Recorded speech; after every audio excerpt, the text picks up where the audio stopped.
बिस्मिल्लाहिर्रहमानिर्रहीम। अस्सलाम वालेकुम गाइज़, क्या हाल चाल है। मैं उम्मीद करती हूँ कि अल्लाह के फजल करम से आप बिल्कुल ठीक होंगे।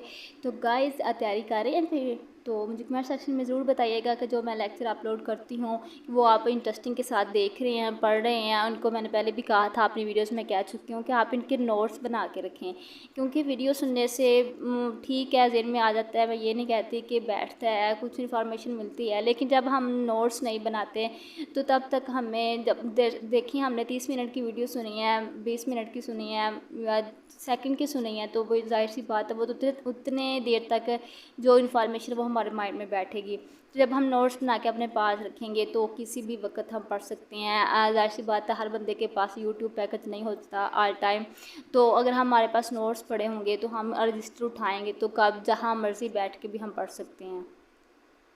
तो चले वक्त ज़ाया किए बिना मैं अपनी वीडियो को आगाज़ करती हूँ कि राशिद अल खैरी के बारे में, इनके नावल्स के बारे में पढ़ेंगे और भी नावल निगारों के नावल्स हैं वो भी मैं आप लोगों के साथ शेयर करती हूँ।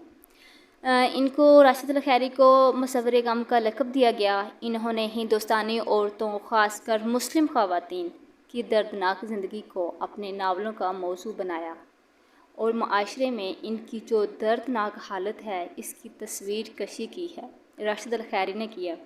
राशिद अल खैरी की अहम नावलों में आमना का लाल, सैयदा का लाल, सुबह ज़िंदगी, शाम ज़िंदगी, मनाज़िल सायरा अहम हैं। मुंशी प्रेमचंद के दौर ही से तरक्की पसंद तहरीक का आगाज़ हो चुका था।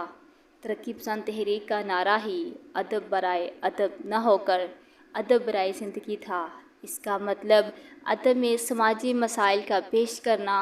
इस तहरीक ने दीगर असनाफ़ की तरह नावल को भी मुतासर किया और नावलों में समाजी मसाइल को जगह दी। तरक्की पसंद तहरीक में सज्जाद ज़हीर का नावल लंदन की एक रात अहम है। इस नावल में सबसे पहले शऊर की रूह तकनीक का इस्तेमाल किया गया है। काजी अब्दुल गफ़्फ़ार का नावल लैला के खतूत भी अहम है। अस्मत जगदाई का नावल टेढ़ी लकीर भी अहम है। ये तो सबको पता है, ये बहुत अहम है, ये अक्सर पॉइंट पूछा भी जाता है। तरक्की पसंद तहरीक में अस्मत जगदाई का नाम बहुत अहम है।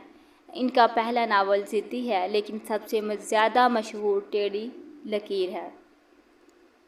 तो मेरी जो आज की राशिद अल खैरी के और भी जो मैंने नावलकारों के नावल्स बताए हैं, तो ये थी मेरी आज की वीडियो, यही तक थी। तो इंशाल्लाह कल भी और नावलिकार थे जो भी इनकी और तसनीफ़ थी, सबके बारे में हम कल भी डिस्कस करेंगे। तो आज हमने सफ़ा नंबर 25 को डिस्कस किया है, कल इंशाल्लाह हम सफ़ा नंबर 26 को डिस्कस करेंगे। तो नोट्स बनाते जाएं, इनको और तरतीब वाइज लिखते जाएं और आपस में घर में भी किसी को टेस्ट दे सकते हैं। तो इसी तरह आपकी अच्छी तैयारी हो सकती है। अल्लाह आपको आपके मकसद में कामयाब करे। आपने का जो भी मकसद है लेक्चरर का, PMS का, जो भी एग्ज़ाम है, आप अल्लाह आपको उसमें, मैं तो आपकी के लिए दुआई करती रहूँगी कि अल्लाह आपको कामयाब करे और मुझे भी दुआओं में याद रखिएगा ज़रूर ज़रूर। अल्लाह हाफिज़।